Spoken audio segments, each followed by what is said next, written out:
एक हथौरे ने चाबी से पूछा, सुन चाबी, लोहा तो तेरे पास बहुत कम है, ताकत भी तेरे पास कम है, पर तू ताले को इतनी आसानी से, इतनी सरलता से कैसे खोल लेती हो?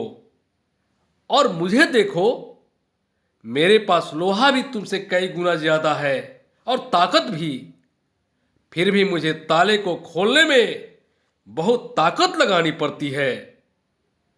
तब चाबी ने हथौरे को जवाब दिया, और जो जवाब दिया वह सुनने लायक है, वह ग्रहण करने लायक है। चाबी ने हथौरे से कहा, हथौरे भाई, यह सत्य है कि लोहा और ताकत तेरे पास मुझसे कई गुना ज्यादा है, पर तू ताले के ऊपरी सतह को छूता है और मैं ताले के अंतर्मन तक जाती हूं और उससे निवेदन करती हूं और वो खुल जाया करता है। ठीक वैसे ही साहित्य भी जीवन रूपी ताले की चाबी की तरह है। साहित्य जीवन का दर्पण है, मन का दर्पण है, चित्त का दर्पण है। साहित्य हृदय का दर्पण है। साहित्य जीवन को सत्यम शिवम सुंदरम का दर्शन कराता है। साहित्य जीवन को आनंद में डुबोकर अमरत्व प्रदान करता है। साहित्य तीर्थ की तरह पवित्र होता है। इसमें संवेदनाएं, सद्भावनाएं, संभावनाएं और सर्जनाएं जीवित अवस्था में विद्यमान होती है। साहित्य का अनुशीलन अमृत की तरह है। साहित्य की साधना परमात्मा की खोज है, परम शक्ति का अनुसंधान है। साहित्य का मार्ग ज्ञान का मार्ग है। साहित्य का मार्ग जीवन जीने का मार्ग है। अतएव साहित्य आत्मा को परमात्मा से मिलाने का द्वार है। वस्तुतः साहित्य भाषा का अनुशासन है।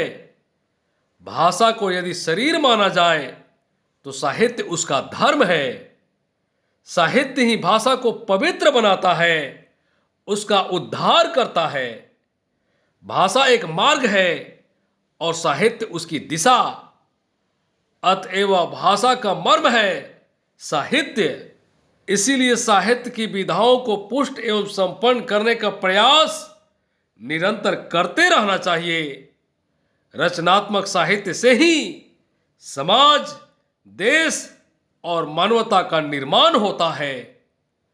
यह शिक्षा का मूलाधार है और विद्या का महासागर। साहित्य भंडार बौद्धिक समृद्धि का उपक्रम है। समृद्ध साहित्य ने ही मानव को सभ्य बनाया, संस्कारित किया।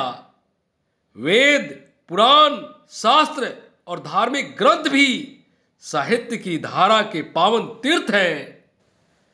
सांसारिक विकास से लेकर आत्म विकास की यात्रा इसी साहित्य साधना से पूर्ण होती है।